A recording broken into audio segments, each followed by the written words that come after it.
Boy, oh boy, what a win, what a win. It was an ugly win, but a win is a win, putting us only one game back of the AFC East title.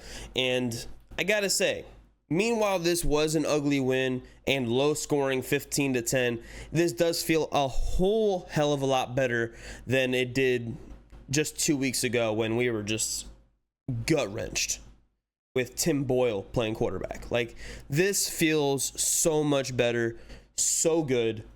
And meanwhile, this wasn't pretty by any means, very low scoring. There was a lot of ugly things that we'll get to. I want to talk about the good things first.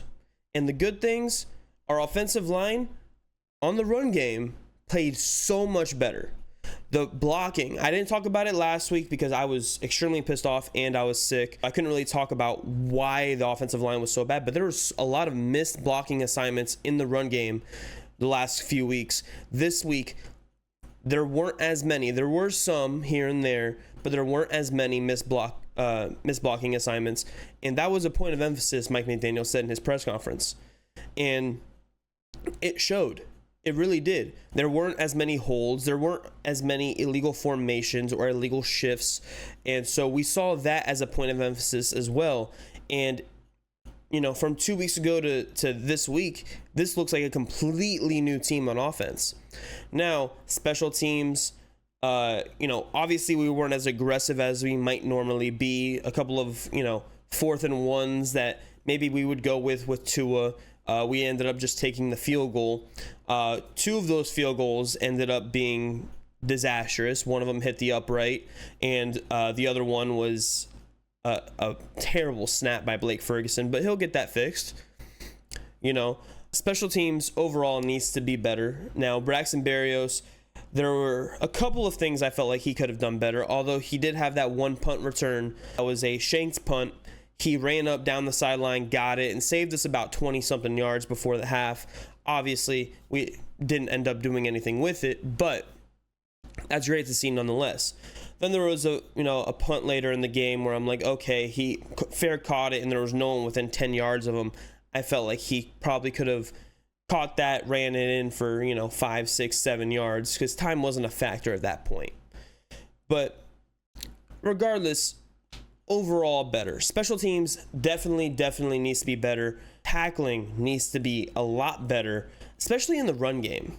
The returns and the run game, the tackling just needs to be better. There's so many missed tackles. Jalen Ramsey is culprit number 1. Javon Holland, culprit number 2. Javon Holland did leave this game with a hand injury. His hand was seen in a cast.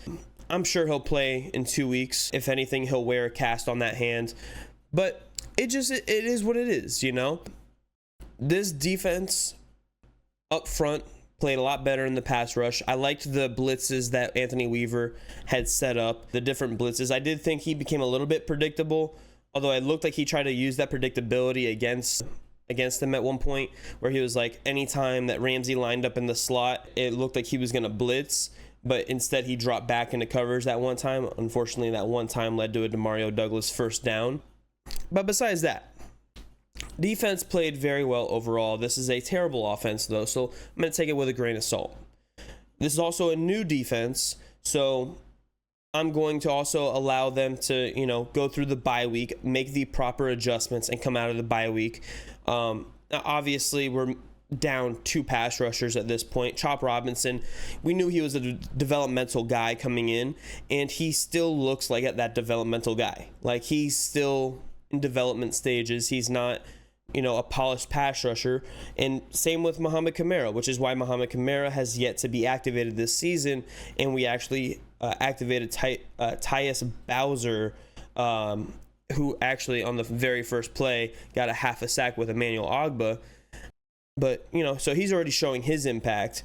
But neither of these guys are Jalen Phillips. Neither of these guys are, Bradley Chubb. So it's going to be good to get Chubb back eventually. He's not ready just yet. Fuller went down with another injury. I'm not sure if he actually came back in the game.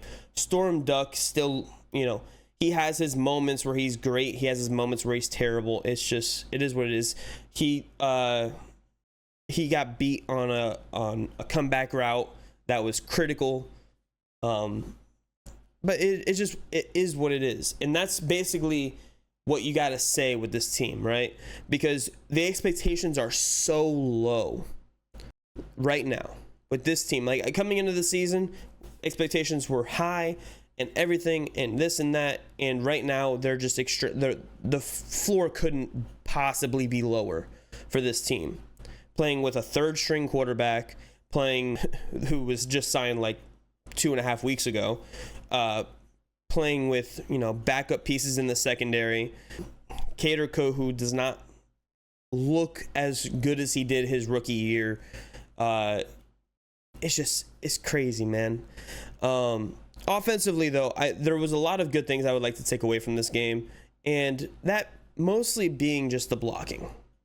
The offensive line pass blocking still could do a lot better. Aaron Brewer still sucks at pass blocking. Ian Meikenberg here and there. Julian Hill, what are you doing, bro? Like, I know you're not an offensive lineman, but you deserve to be in this group because all of your penalties are holding penalties. Illegal shift, holding. Like, brother, I can't fathom why. And then we're trying to get him more snaps because he can actually catch the ball and do something with it. Unlike Durham Smythe, who has 5 targets and 5 drops on the season. Like, it's just, I can't fathom what's going on with this tight end room. Now, Jonnu Smith was a beautiful signing, and it's finally showing now that we got him, going a little bit, but it's still not anything great. Still not anything that we can really be like, oh yeah, this is the dude, right?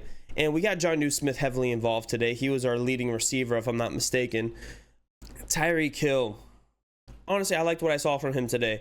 Making the tough catches, not being afraid of being hit, and it just is what it is, Waddle did his thing. He got open in the zone coverages. Now let's also not take for granted, this is a very good Patriots defense.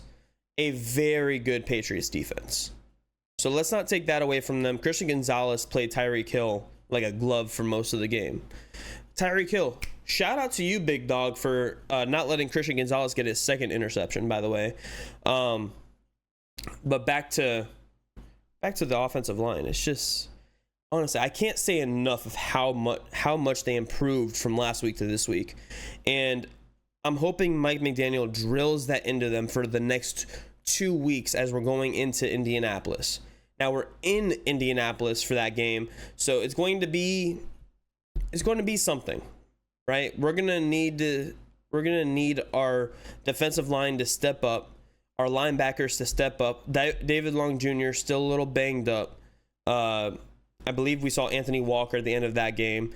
Holland was banged up. So we need everybody to get healthy, get in the building, get healthy, and step up for the next game. Because if we can win that game with the possibility of Tua coming back the game after that, we have the ability to really go into the rest of the season with the mentality of, yeah, we can not only make the playoffs, we can make something of ourselves.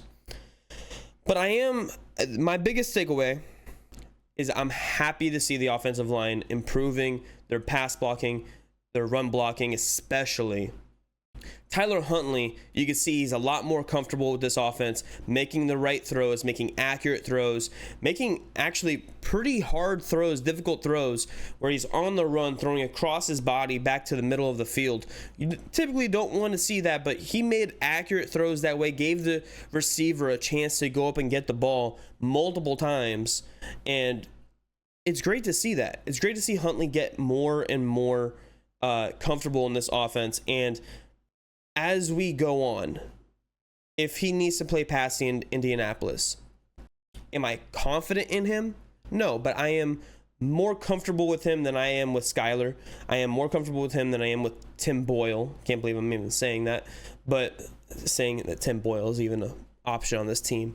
But regardless of that fact, this team needs to focus, get healthy, take on Indianapolis, and we have some hope, baby. We have hope. Alec Ingold played so much better in this game, by the way. Alec Ingold was the key piece to making this run game go, because he didn't have to worry about picking up other people's blocks. He had his guy and took care of his guy, opened up these run lanes for Jalen Wright, Raheem Mostert, Achane for the first 2 minutes of this game. And I don't want to hear any Achane is injury prone comments. He took a helmet to the side of the head. I don't want to hear it. He tried to get up and then he felt wobbly. Like, it's just, it is what it is. Concussion's a concussion. Now, being said, is that we have the bye week this week, so I feel very hopeful that Achane will be back for the Indianapolis game as well.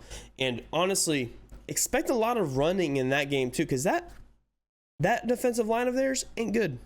But yeah, that's what I got for y'all today. Let me know what you guys think of the game in the comments below. I know it was ugly, but do you see the hope? Do you see the hope? Because I see the hope. Deuces.